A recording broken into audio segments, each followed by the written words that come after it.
Point of inflection in mathematical economics. What is a point of inflection?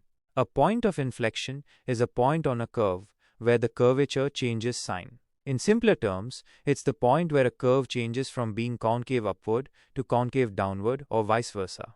Economic significance of point of inflection. In economics, points of inflection can signify significant turning points in economic trends. For instance, production function. A point of inflection in a production function might indicate the point of diminishing marginal returns, where adding more input leads to a decreasing marginal output. Cost curve. A point of inflection in a cost curve might signify the point where economies of scale start to diminish. Demand and supply curves. A point of inflection in a demand or supply curve could indicate a change in consumer or producer behavior, potentially due to factors like price elasticity or technological advancements. How to find a point of inflection? To find a point of inflection for a function f of x. 1. Find the second derivative. Calculate the second derivative of the function f dash dash x. 2. Set the second derivative to 0. Solve the equation f dash x equals 0 to find the potential points of inflection. 3. Check the sign change.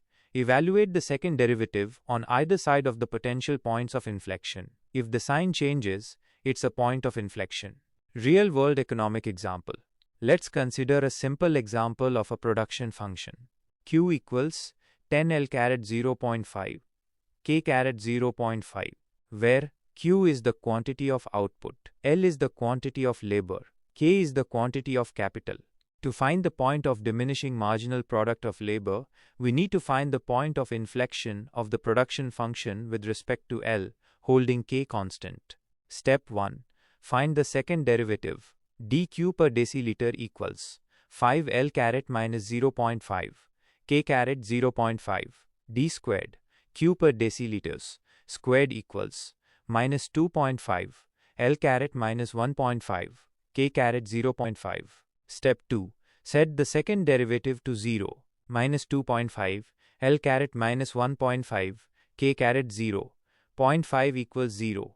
This equation has no solution for positive values of L and K. However, we can analyze the sign of the second derivative to determine the nature of the function. Step 3.